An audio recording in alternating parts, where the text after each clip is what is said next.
नमस्ते, सत श्री अकाल, आदाब। कैसे हैं आप सब? Welcome back again. I am your dietitian doctor Happy. Well again we are talking about diabetes, the highly requested video ever. इसके ऊपर मैंने ऑलरेडी 2 वीडियोस अपलोड भी कर रखी हैं, but again there are lots of queries from you guys. क्या हम vegetable juices, fruit juices, dates, jaggery, artificial sweetener, sugar, maple syrup, हम इन सब चीज़ों को कंज्यूम कर सकते हैं या फिर नहीं? Well, here I am going to tell you how you reverse your type 2 diabetes and top 3 foods जो आपको 14 to 21 डेज तक अपनी डाइट में इंक्लूड करने हैं। देन डेफिनेटली उसके बाद आपका जो ब्लड ग्लूकोज लेवल है वो इम्प्रूव होने वाला है। अगर आपको अनकंट्रोल डायबिटीज है देन डेफिनेटली वो भी आपकी कंट्रोल स्टेज पर आने वाली है। Just you have to follow these 3 foods from next 14 to 21 days. Okay, so first of all we are going to discuss about what is type 1 diabetes or what is type 2 diabetes. World health organisation ने तो even इतना भी कह दिया है कि अगर diabetes के केसेस इतने ही तेज़ी से बढ़ते रहे तो बहुत ही जल्दी 2030 तक ये टॉप 3 डिजीजेस में शामिल हो सकती है। अगर आपने कभी बैठ के सोचा होगा तो आपने कभी ये चीज़ सोची है कि आज से 20 से 30 साल पहले हमें टाइप 2 डायबिटीज का कोई केस देखने को नहीं मिलता था। जस्ट टाइप 1 ही हमें देखने को मिलती थी, जिसे हम जुवेनाइल डायबिटीज कह देते हैं, यानी कि which is auto immune disorder.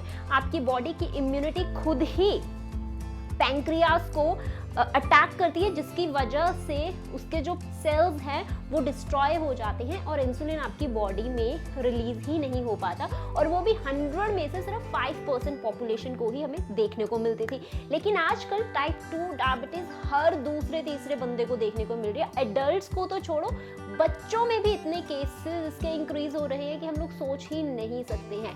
इसीलिए टाइप 2 डायबिटीज आज की स्टेज पर, आज की जनरेशन में बहुत ही ज़्यादा बड़ा खतरा बन रही है।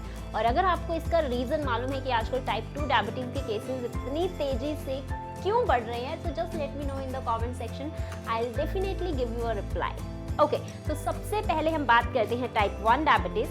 Type 1 diabetes which is juvenile diabetes, जो इंसुलिन डिपेंडेंट डायबिटीज़ होती है, जिसमें पर्सन की बॉडी में इंसुलिन रिलीज ही नहीं होता, क्योंकि उसकी बॉडी उसके पैंक्रियास को अटैक करके उसके सेल्स यानी कि बीटा सेल्स को डिस्ट्रॉय कर देती है, जिसकी वजह से इंसुलिन निकल नहीं पाता। इंसुलिन नहीं निकलता है तो आपकी बॉडी में ब्लड में रेज होने लग जाता है, चाहे आप FBS करवा रहे हैं, पोस्टप्रेंडियल करवा रहे हैं, तो हमें वो हाई देखने को मिलता है। वहीं पर अगर हम टाइप 2 डायबिटिक की बात करते हैं, Is it autoimmune? No, it is not autoimmune disorder. Type 2 diabetes के बहुत सारे कारण हैं।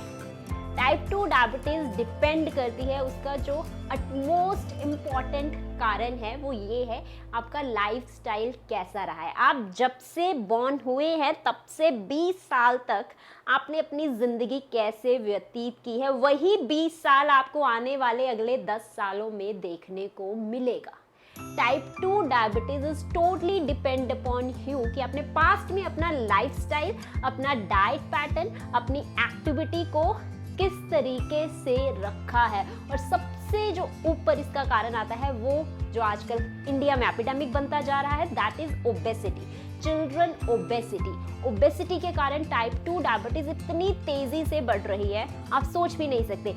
यू नो, जो हमारा पैंक्रियाज है, हमारी बॉडी में बहुत सारे millions of cells, billions of cells हमारी बॉडी में प्रेजेंट होते हैं। जो पैंक्रियाज में सेल्स होते हैं जो इंसुलिन को सिक्रीट करते हैं ग्लूकोज को पकड़ने के लिए और सेल्स तक पहुंचाने के लिए, वो सिर्फ आपके 1 साल से 20 साल तक ही बनते हैं।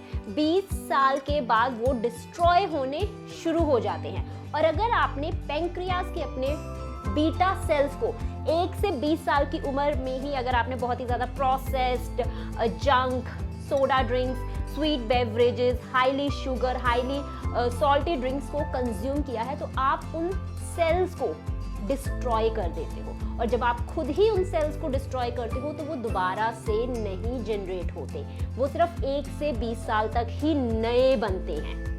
उसके बाद वो ऑटोमेटिकली डिक्रीज होने लग जाते हैं। एंड दैट्स द रीजन कि आजकल हमें चिल्ड्रन ओबेसिटी जो मेन कारण है उनमें भी हमें टाइप 2 डायबिटीज देखने को मिल रही है।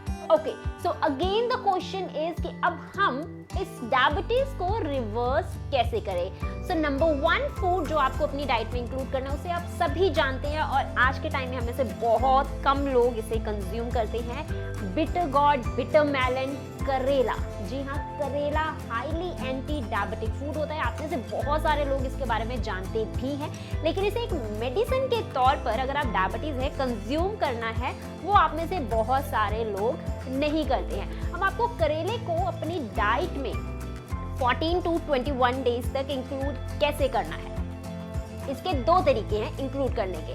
सबसे पहला, आपको बिटर मेलन जूस प्रिपेयर करना है। आपको 2 करेले लेने हैं, उनको हल्का सा आपको ऊपर से छील लेना है, उसके बाद अपने जूसर में डालना है और उस करेले का जूस निकाल लेना है। हार्डली उसका जूस 30 to 40 ml तक निकलेगा और उसे कंज्यूम करना है एज इट इज। उसमें ना ही तो salt, jaggery, honey, ginger, mint, कोई भी इवन लेमन कुछ भी उसमें इंक्लूड नहीं करना है, बिकॉज ऐसे बहुत सारे न्यूट्रिएंट्स होते हैं जब आप एक चीज़ को दूसरे में मिलाते हो तो वो एंटागोनिस्टिक एक्शंस एक्ट करते हैं, यानी कि ऑपोजिट, एक दूसरे को आपकी बॉडी में एब्जॉर्ब होने से रोकते हैं। और करेले के साथ भी कुछ ऐसा ही होता है, इसीलिए आप करेले के जूस को एज इट इज लेंगे। अब आप में से बहुत सारे लोग बोलते हैं करेला तो बहुत कड़वा होता है, हम कैसे ले सकते हैं करेले का जूस। ओके, चॉकलेट कड़वी होती है, राइट, बट फिर भी हम लोग उसे पसंद करते हैं। अल्कोहल कड़वी होती है, लेकिन फिर भी बहुत सारे लोग अल्कोहल को कंज्यूम करते हैं। तो एक मेडिसिन के तौर पर करेले को भी कंज्यूम कर लो। जस्ट आपको हफ्ते में 2 बार ही करेले के जूस को कंज्यूम करना है, एम्प्टी स्टमक कंज्यूम करना है, हफ्ते में सिर्फ 2 बार। सेकेंड रेसिपी, आप करेले को अपनी डाइट में कैसे इंक्लूड कर सकते हैं। आप करेले की सब्जी बना सकते हैं, लेकिन इसमें आपको हफ्ते में 3 से 4 बार करेले को इंक्लूड करना है। दोनों में अंतर है। उस टाइम पर आपको करेले को 2 बार इंक्लूड करना है करेले के जूस को, और अगर आप उसकी सब्जी बना रहे हैं तो हफ्ते में आपको 4 बार करेले को इंक्लूड करना है। इसमें एंटी डायबिटिक प्रॉपर्टीज तो होती ही है, प्लस इसकी एक यूनिक प्रॉपर्टी है। आपकी बॉडी में अब होता क्या है, जब आपको डायबिटीज होता है तो आपकी बॉडी के जो सेल्स हैं उन तक ग्लूकोज नहीं पहुंचता है, यानी कि उन तक एनर्जी नहीं पहुंचती है, क्योंकि इंसुलिन जो एक तरह की चाबी है सेल तक जाने के लिए, ग्लूकोज को लेके जाने के लिए, तो वो चाबी उस ताले में लगती ही नहीं है, जिसकी वजह से ग्लूकोज वहीं पर रहता है और आपकी बॉडी में जो ग्लूकोज है वो हमें हाई देखने को मिलता है। तो इस टाइम पर क्या होता है, जब आप करेले के जूस को कंज्यूम करते हो तो करेले में एक इस तरह की प्रॉपर्टी प्रेजेंट होती है कि वो सेल्स में डीप तक खुद ही पेनिट्रेट कर सकता है। और यही कारण होता है कि जब आप करेले को कंज्यूम करते हैं, उसका जूस कंज्यूम करते हैं, तो वो एक बार आप कह सकते हैं लाइक कोई बहुत ही जोर से वेव आई और वो एक बार एंटर कर गई, चाहे पूरी एंटर नहीं हुई लेकिन एक बार वो उस दरवाजे को खोलकर चली जरूर गई है।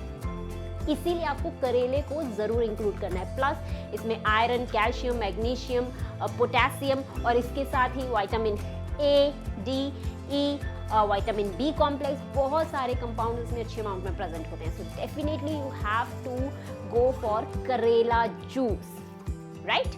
और करेले में एक और भी प्रॉपर्टी होती है, करेला आपकी बॉडी में बैड कोलेस्ट्रॉल यानी कि एलडीएल को भी कम करता है।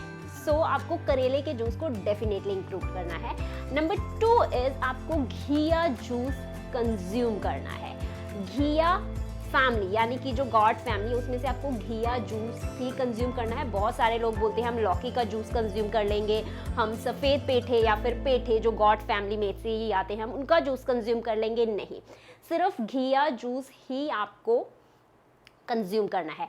घिया जूस नॉट ओनली आपको डायबिटीज से रिलीव करवाता है, बल्कि अगेन ये आपकी एसिडिटी, इनडाइजेशन, अगर आपको यूरिक एसिड का इशू है, अगर आप हाइपरटेंसिव हैं, आपका ब्लड प्रेशर बहुत ही ज़्यादा रेज होता है, तो इन सभी चीज़ों में भी आपको घिया जूस बहुत ही ज़्यादा हेल्प करता है।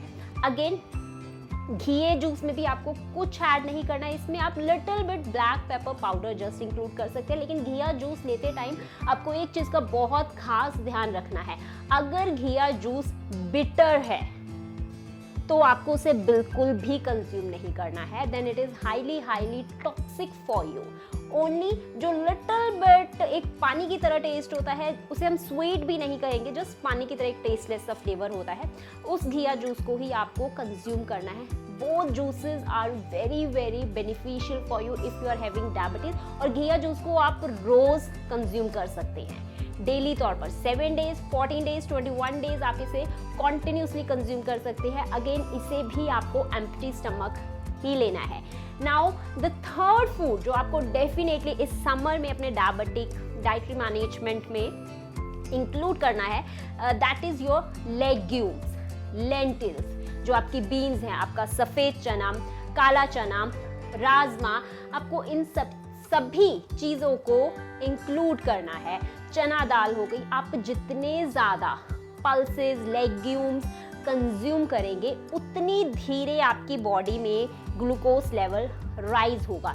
जितनी धीरे ग्लूकोज लेवल राइज होगा डेफिनेटली आपको स्पाइक नहीं मिलेगा और आपका जो ब्लड में इंसुलिन है रिलीज होगा वो इजीली वर्क भी करेगा और आपकी condition day by day improve होती रहेगी। अगेन आई एम सेइंग 21 दिन पहले और 21 दिन बाद आप इस चीज़ को खुद से ही मेजर कर सकती है। And along with this 3 main foods, आपको अपने कार्ब्स इनटेक का भी ध्यान रखना है, बिकॉज इट डिपेंड अपॉन कि जो आपको डायबिटीज़ हुई है, जेनेटिकली हुई है या फिर आपकी छोटे होते या पहले बहुत ही ज़्यादा फैट रिच डाइट रही है। अगर इन दोनों में से कोई भी कारण नहीं है तो then definitely the reason is कि आपकी जो कार्ब इनटेक है वो बहुत ज़्यादा हाई रही है and according to that carb intake आपकी एक्टिविटी उतनी ज़्यादा नहीं थी, तो इसीलिए कार्ब इनटेक ने ही आपकी बॉडी में बेसिकली इंसुलिन को इतना ज़्यादा वो रेजिस्ट कर दिया है कि वो ग्लूकोज को सेल्स तक लेके ही नहीं जा रहा।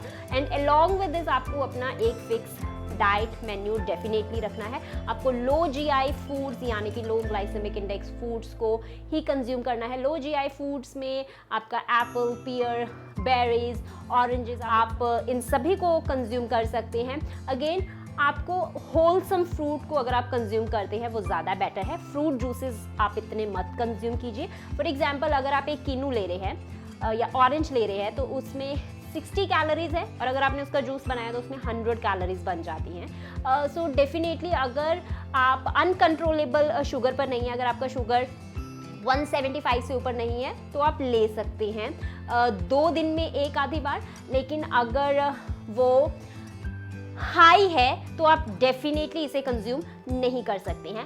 And again dates, jaggery, sugar, artificial sweetness की अगर हम बात करते हैं तो अगेन इन्हें भी आपको तभी कंज्यूम करना है अगर आप कंट्रोल डायबिटिक पेशेंट है, यानी कि अगर आपकी 150 से नीचे ही रहती है FBS तो डेफिनेटली आप उसे कंज्यूम कर सकते हैं इजीली। तो उस टाइम पर आपको थोड़ा सा ही लेना है, ज़्यादा नहीं लेना है।